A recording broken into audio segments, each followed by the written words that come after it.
shaqadaas muddada 3 sano aan soo waday aniga iyo asxaabtayda iyo dhammaan dadka Soomaaliyeed ee wanaaga jecel waxaan rajaynayaa in ay miro dhasho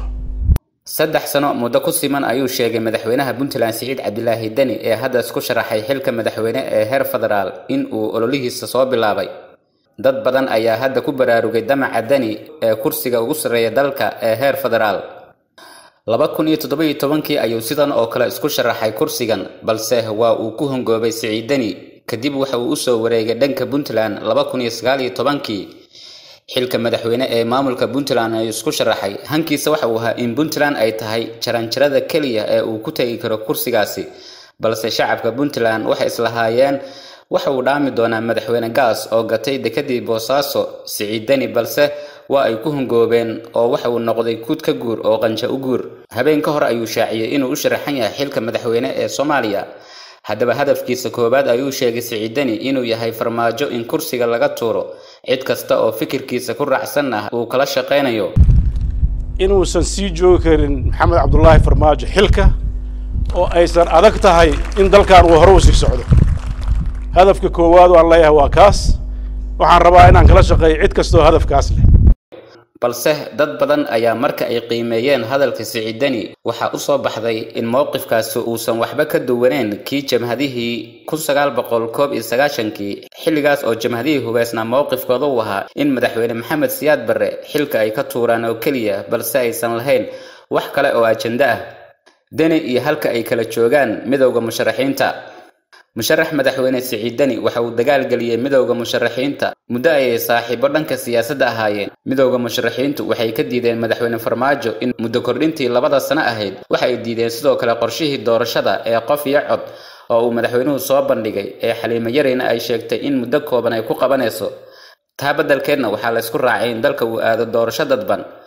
madaxweynahana waa uu ka aqbalay balse Siciid Dani waxa uu ku ballan furay midowga musharaxiinta haddaba ma aamini doonaan maanta si uu xulufaysi siyaasadeed u sameeyo waa su'aasha horta la midowga musharaxiinta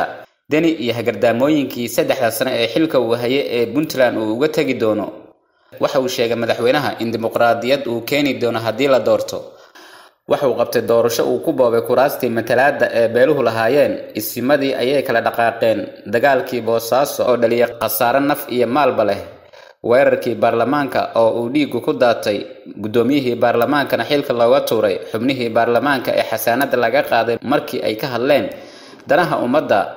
nidaamkii dimuqraadiyadda Puntland ee qof iyo cod ahaa ee hamiga shacabka oo fashilmay ilaa uu iska casilay gudoomiyihii guddiga lacagtii shilin Soomaaliga oo la joojiyay xilli dadku ay beerka dhulka ku hayaan maanta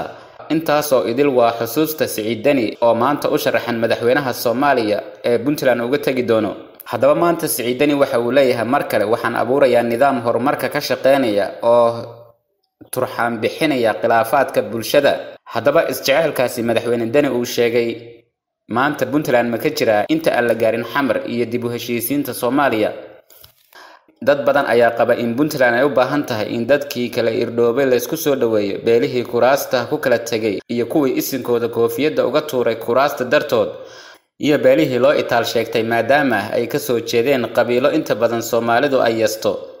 musharax madaxweyne Siciid Dani waxa uu dhawaan ku wajahan yahay dalka Imaaraadka Carabta halkaas oo uu kula kulmi doono saamilayda siyaasadeed ee ku hardamaysa doorashada Soomaaliya haddaba adigu ma kula tahay in Dani la dooran doono mase ku soo bixi doona xildhibaan kursi loo boobay su'aalahaas iyo kuwa kale jawaabahooda waxaan uga tageynaa shacabka Soomaaliyeed